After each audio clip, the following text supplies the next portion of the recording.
CDS Vipin Rawat के साले यशवर्धन सिंह ने एसडीआरडीपीसी पर आरोप लगाया है कि उनके गैर मौजूदगी में विभाग द्वारा उनकी भूमि पर अनधिकृत रूप से सड़क का निर्माण किया जा रहा है।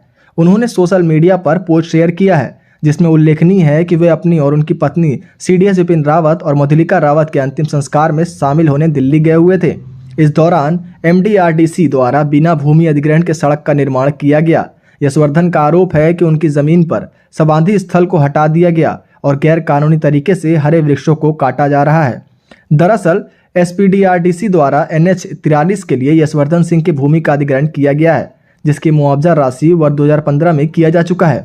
लेकिन उनकी जमीन पर बन रहे फ्लाईओवर के आसपास करीब 5 मीटर की चौड़ी कुछ और जमीन पर सड़क का निर्माण किया जा रहा है, जिसका ना तो नोटिस दिया गया और ना ही मुआवजा। ऐसे में यशवर्धन सिंह की गैर मौजूदगी में विभाग सड़क का निर्माण करा रही है। यशवर्धन सिंह का कहना है कि पूर्व में ही इस बीच संबंध में जिला प्रशासन से शिकायत और चर्चा की गई थी, जिसमें यह बात सामने आई थी कि एसडीआरडीसी अतिरिक्त भूमि का अधिग्रहण करने के बाद भी सड़क निर्माण करेगी, लेकिन ऐसा नहीं हुआ। और जब सीडीएस ने अंतिम संस्कार में जब परिवार दिल्ली में मौजूद था, तब ठेकेदारों ने उनकी अतिरिक्त जमीन पर जबरन निर्माण करने लगे। यशवर्धन सिंह ने वायरल पोस्ट में यह भी आरोप लगाया कि विभाग और ठेकेदार जबरन निर्माण करवा रहे हैं। धमकी भी मिल रही है कि जो भी काम रुकवाने आएगा उसके ऊपर पुलिस द्वारा मुकदमा भी करा दिया जाएगा। लेकिन इस मामले में एसपी शहडोल ने कहा कि ऐसा कोई मामला सामने नहीं आया है और न तो किसी भी पक्ष के द्वारा ऐसी शिकायतें की गई हैं। धन्यवाद। मैं यहाँ आया हुआ हूँ दिल्ली, अपने जीजाजी अपनी बहन का शोक समाचार सुन करके हम लोग यहाँ आए, पूरा परिवार आया। 10 तारीख को हमारे जीजाजी बहन की अंतिम यात्रा थी। जनरल विपिन रावत साहब को लेकर के मधुलिका रावत जी का अंतिम यात्रा में हम लोग बैठे थे, जा रहे थे बराड़ चौक।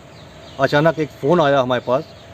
फ़ोन में ये बताया गया कि जो ज़मीन आपके निज निवास राजाबाग के बगल से जो हाईवे निकल रही है, उस पर शासन के द्वारा उनको आदेशित किया गया है कि बिना किसी मुआवजा के, बिना किसी नोटिफिकेशन के वो हमारी ज़मीन को एक्वायर कर रहे हैं, ले रहे हैं। हमने उनसे कहा कि जब तक आप हमको मुआवजा नहीं देंगे तब हमारी ज़मीन आप कैसे ले सकते हैं।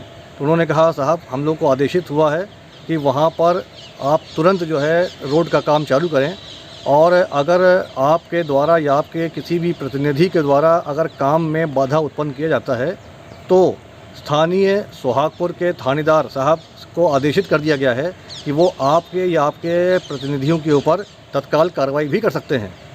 ये सुन करके बहुत हम अचरज में रह गए।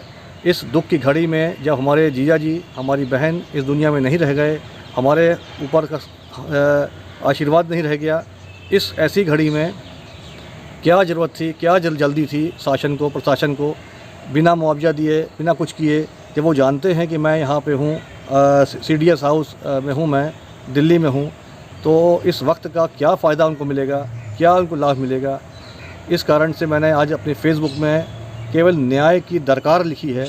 न्याय की दरकार चाहता हूँ मैं, आप लोगों का आशीर्वाद चाहता हूँ कि साहब रोड और ज़मीन देने में मुझे कोई इतराज़ नहीं है, वो तो राष्ट्र का काम है, लेकिन सरकार को थोड़ा सा मुआवजा, थोड़ा सा नोटिफिकेशन अगर कर देते तो बेहतर होता।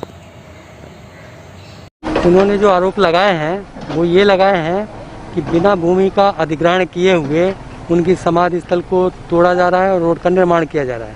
ये सही नहीं है।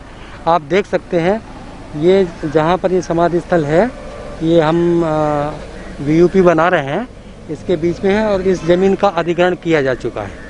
यहाँ पर ज़मीन का अधिग्रहण किया जा चुका है और ये काम लगभग 1.5 महीने पहले से शुरू हुआ है। आप देख सकते हैं ये रोड जो यहाँ पर निर्माण कर लगभग 1.5 महीने पहले शुरू किया है, आज शुरू नहीं किया है।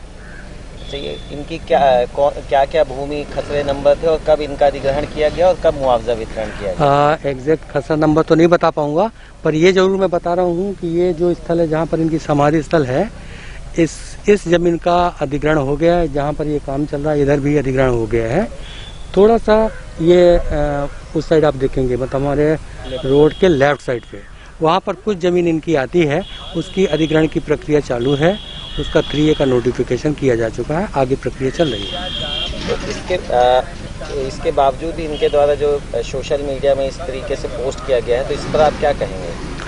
ये बहुत दुखद है मेरे ख्याल से उस चीज़ से नहीं जोड़ना चाहिए था, ना तो ऐसा मसला है, क्योंकि जो समाधि स्थल है उनकी सहमति से यहाँ पर निर्माण कार्य किया गया है। जब उन्होंने बोला कि इसको शिफ्ट कर लिया गया है, इसकी जो विधिवत पूजा पाठ है, उनके यहाँ जो परंपरा है, लोगों को अपने रिश्तेदारों को खाना खिलाना, जो भी परंपरा है उसका पूरा निर्वहन कर लिया गया है। जब उन्होंने बोल दिया कि अब आप इसको यहाँ काम कर सकते हैं, तभी यहाँ पर निर्माण कार्य किया गया है।